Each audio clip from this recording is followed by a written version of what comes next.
Philadelphia, a city of history, brotherly love, street vendors, parades, laughter, and secrets. Decades ago, on one of its quietest blocks, where row houses stood shoulder to shoulder like old companions, there was one address hiding something unspeakable. Neighbors had walked past it every morning on their way to work, never suspecting.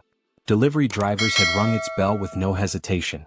No one had imagined that beneath that house, a nightmare had been unfolding in real time. In that basement, Gary Heidnik had built a world of terror. He hadn't been some wild-eyed lunatic. He had been calm, calculated, and terrifyingly deliberate. A man who had analyzed stock reports by day, and controlled human lives by night. A man who had lived among ordinary citizens in daylight, while keeping captives below ground in chains, in darkness, in despair. For months, muffled cries had been swallowed by concrete walls. Hope had flickered like a dying candle. Every footstep above them had meant threat, or chance. Every creak of the floorboard had signaled danger, or salvation. Each captive had survived by clinging to fading sanity, while Heidnik tightened psychological control with chilling precision. This had not been just crime.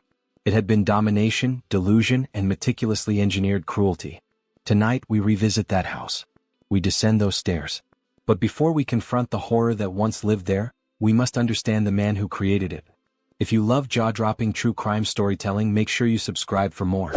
Gary Michael Heidnik was born in Eastlake, Ohio in 1943, an industrial town where the hum of factories and the routines of small-town life masked the turbulence of his early years. From the very beginning, his life had been marked by isolation and struggle. His parents' marriage was unstable, and after their eventual divorce, young Gary was primarily raised by a father whose strictness often crossed into emotional cruelty. Love, it seemed, had to be earned through obedience, and any failure invited punishment or humiliation.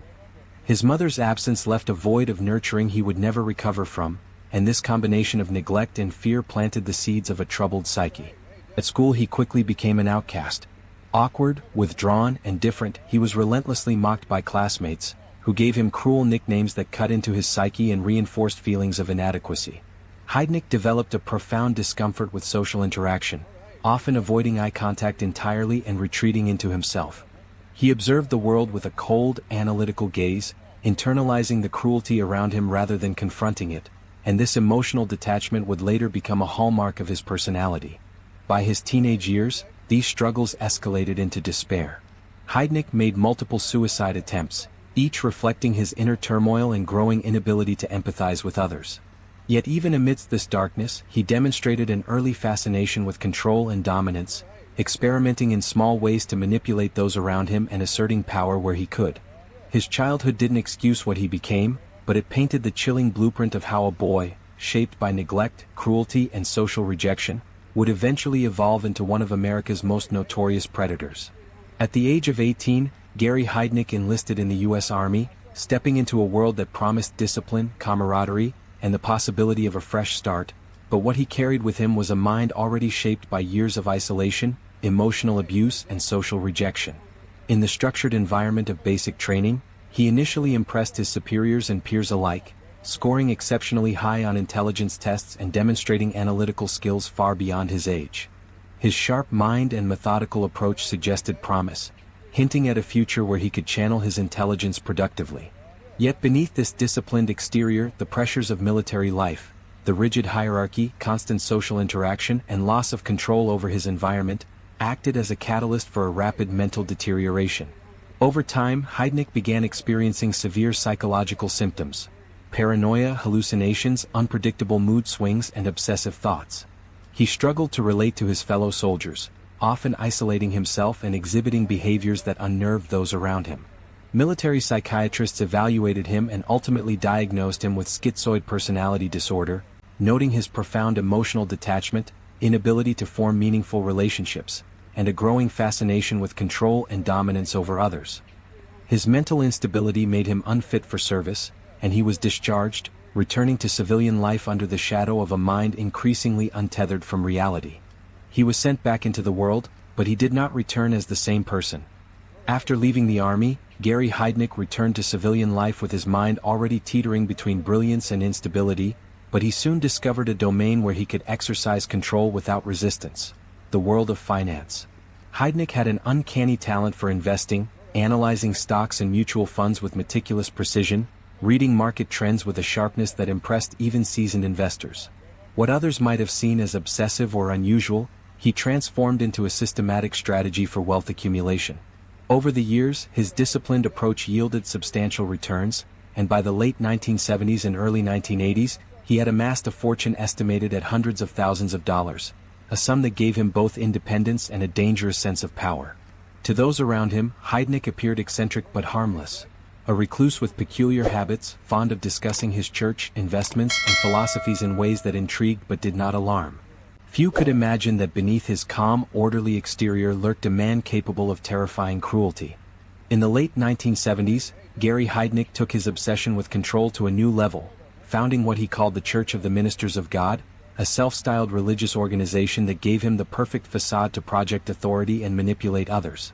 To outsiders, it appeared as a peculiar but harmless spiritual group, complete with sermons, rituals, and lofty promises of divine guidance, yet behind the veneer of faith, Heidnik's true intentions were far more sinister.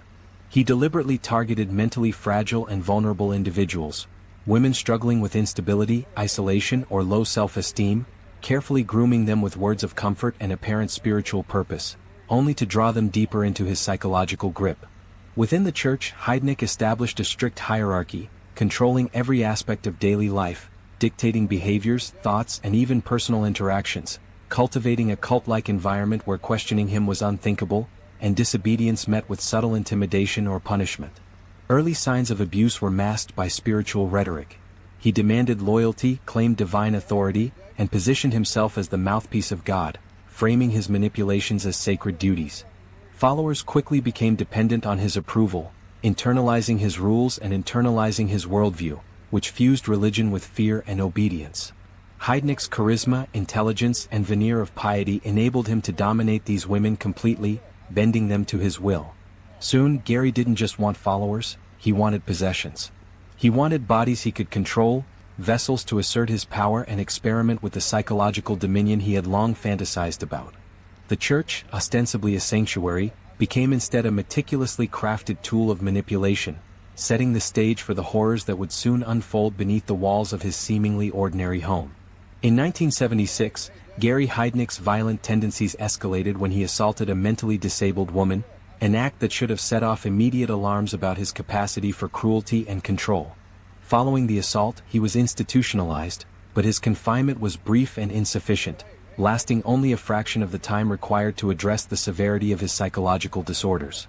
Upon his release, warning signs that could have prevented further harm were tragically overlooked, allowing him to re-enter society with both freedom and opportunity to continue his manipulations.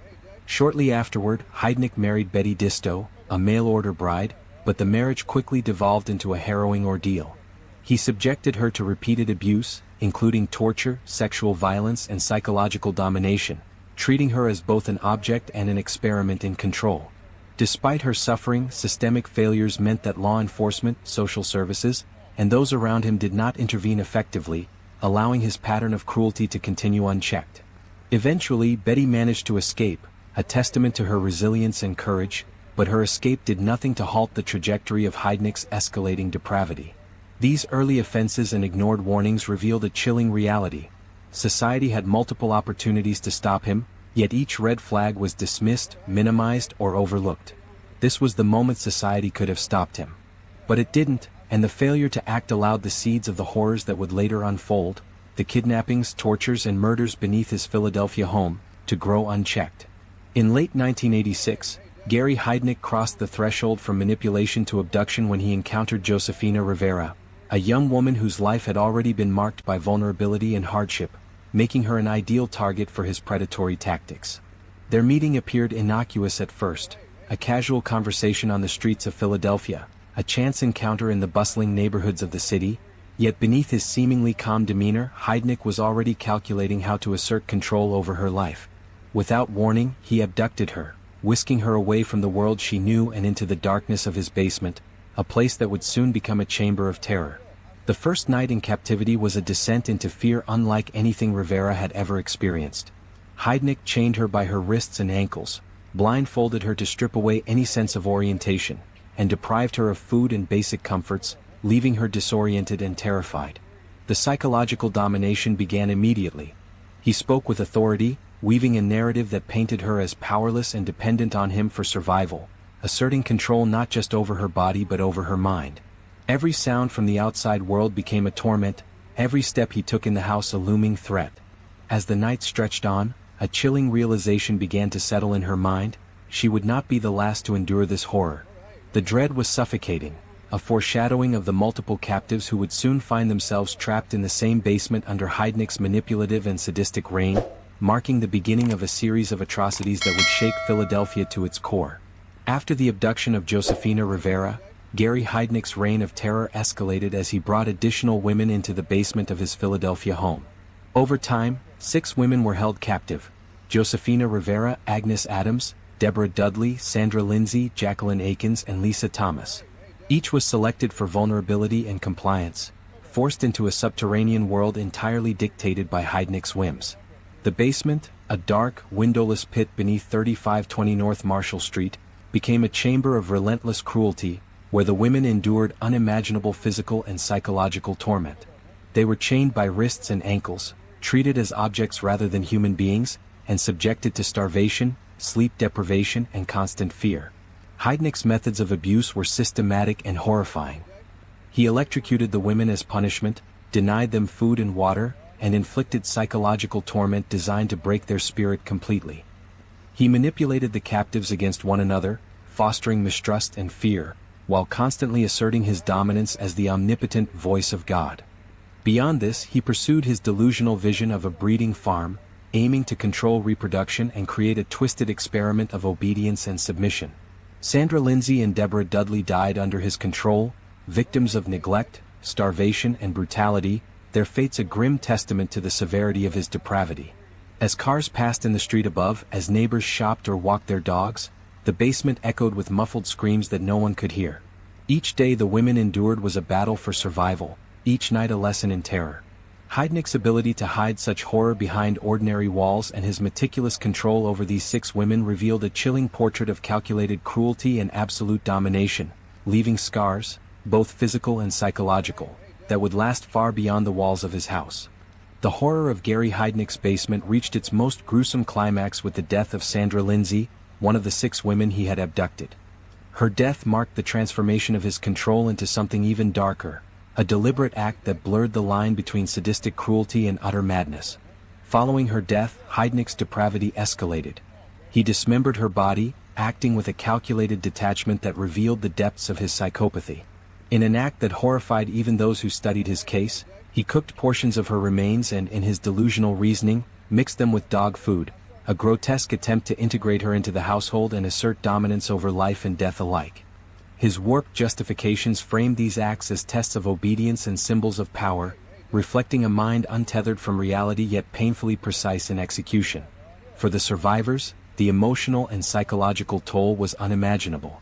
Josephina Rivera and the other women were forced to confront the mortality of those around them while living in constant fear of becoming the next victim. Trauma, despair, and terror became daily companions, and the basement, already a site of extreme dehumanization, became a crucible of fear that tested both body and mind. Every sound, every shadow, and every command carried the weight of mortality, embedding the horrific reality of Heidnik's actions into the deepest corners of their psyches. Amid the unimaginable horrors of Gary Heidnik's basement, Josephina Rivera realized that survival would require not only endurance but cunning. She began to carefully pretend loyalty, concealing her fear and resistance behind an outward display of obedience that made Heidnik believe she accepted his authority. Through this careful deception, she gained his trust, positioning herself as compliant and devoted, absorbing his commands while secretly observing his routines, weaknesses, and the layout of the basement. Over time, Josephina became Heidnik's favorite, a position that afforded her slightly more freedom and access than the other captives, though it came at the cost of living under constant surveillance and manipulation. Her calculated behavior was a brilliant survival tactic, balancing submission with careful observation, buying her small opportunities to plan an escape while maintaining the illusion of devotion. She understood that overt defiance would mean certain death, so every word, every gesture, and every display of obedience was a deliberate act of strategy. Heidnik, blinded by his delusions and trust in her apparent loyalty, made the fatal mistake of allowing her to leave the basement temporarily, under the pretense of some household task. Seizing the moment, Josephina ran with desperate speed, navigating the streets of Philadelphia to reach help. Her heroic run to the police marked the turning point of the ordeal, the moment where years of terror could finally be interrupted. This act of courage and intelligence brought her captor's crimes into the open, and as authorities prepared to intervene, the basement's nightmare began to unravel, revealing the horrifying extent of Heidnik's manipulation, cruelty, and control. The raid on Gary Heidnik's Philadelphia home was a tense and meticulously coordinated operation, the culmination of Josephina Rivera's courageous escape and the information she provided to police. Officers entered the house with caution, fully aware that behind its ordinary exterior lurked a basement of unimaginable horror. As they descended the stairs, the smell, the sounds, and the oppressive atmosphere struck them immediately. A fetid, suffocating stench of neglect and decay mingled with the echo of muffled cries and the heavy, silent dread that seemed to cling to the walls. In the dimly lit basement, the authorities discovered the captives, women who were gaunt, terrified, and shackled, their eyes wide with disbelief at the sudden intrusion of the outside world. Each woman bore the physical and psychological scars of weeks of starvation, sleep deprivation, and abuse, a living testament to the calculated cruelty of their captor. Heidnik was apprehended without resistance, his calm demeanor a stark contrast to the chaos and terror he had orchestrated. The officers quickly secured the women, removing chains and providing medical attention, though it was clear that the damage to their bodies and minds would linger far beyond this rescue.